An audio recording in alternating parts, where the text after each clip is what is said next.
Imagine that you have recently placed an order for a cake at a flourishing bakery in Northern Ireland's alluring capital, Belfast. However, much to your shock, the bakery owners inform you that they have decided to decline your order. Why? Is it because you can't pay for it? No. In fact, they return your money. Then, is it because they don't make that particular cake? No, it isn't. It's because the cake you ordered comes with an inscribed message. One that says, "Support gay marriages." What would you do? Well, I can tell you what Gareth Lee, a homosexual rights activist, did when he encountered this situation.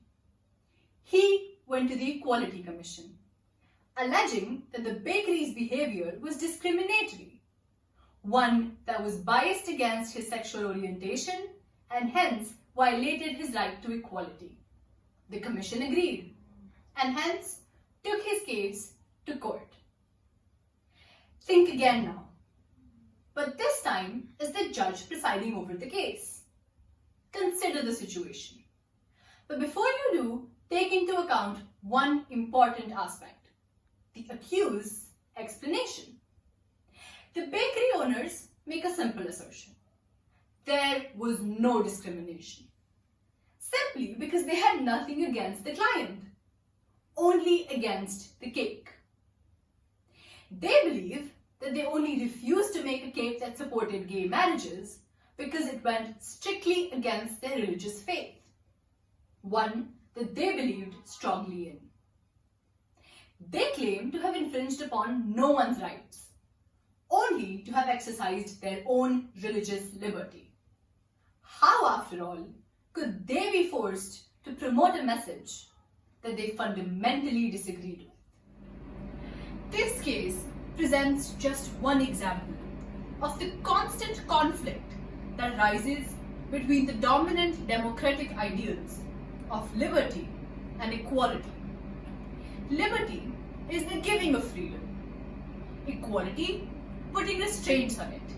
They seem mutually incompatible. Yet, can we truly have one without the other? Before we answer that question, let's consider another one. What is equality? Does it mean that we're all the same? No, of course not. That would be a foolish assumption.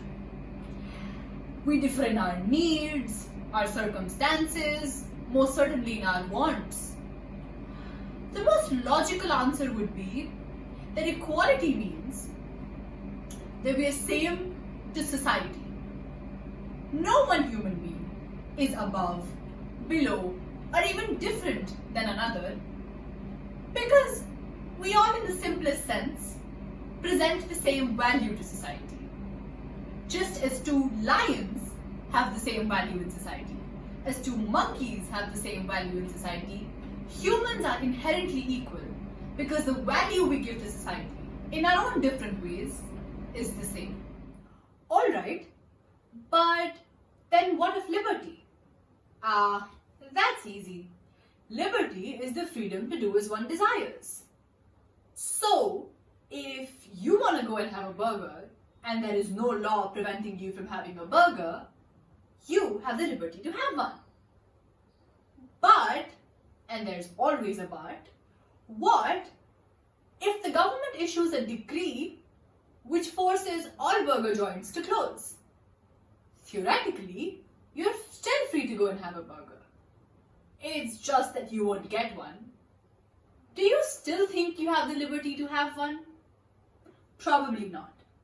Isaiah Berlin, in what was perhaps the most famous lecture of its times, told us that liberty is a bidimensional concept. There exist positive and negative notions of liberty. Liberty is positive in the sense that one is free to do whatever one desires. However, Berlin feels that this is an incomplete view of liberty. These freedoms can, for example, be affected by certain external interventions and coercions. To be free in the negative sense, A decision has to be free from these external coercions and influences. Berlin thus argues that a completely free decision is one that is free positively in the sense that a man is the master of his own decision, but also negatively in the sense that a man is not a slave of anyone else's decision. But this is where things get interesting. Hypothetically, who would have the right to coerce you? Perhaps someone who held more value or influence than you? But hey, equality already makes sure that everyone has the same social value, and hence no one can coerce another. In that sense, equality is negative liberty. Let's take a few steps back, and for convenience's sake, go back to our bakery. We will understand that the debate between equality and liberty isn't about them at all. It is about finding the right balance between negative and positive liberty, between our freedom to do one thing and our freedom from another thing. We'll realize that involved parties are actually fighting on the basis of their notions of liberty. The bakery owners, for instance, demand their freedom to follow their religion as they see fit.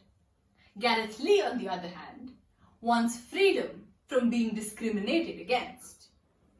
Let's remember that the bakery owners had nothing against gay marriages or homosexuality in general.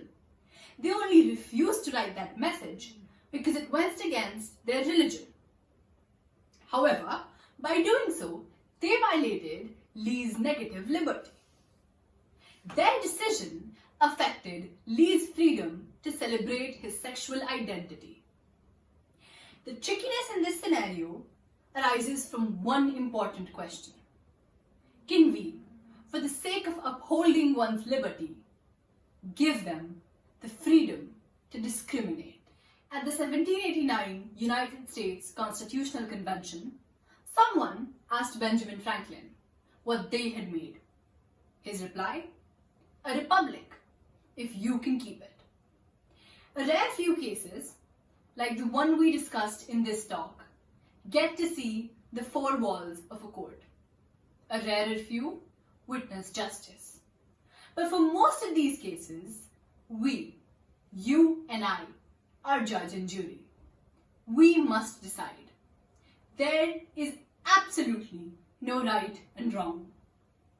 The key always lies in asking relevant questions and starting a conversation. Thank you for your time and patience.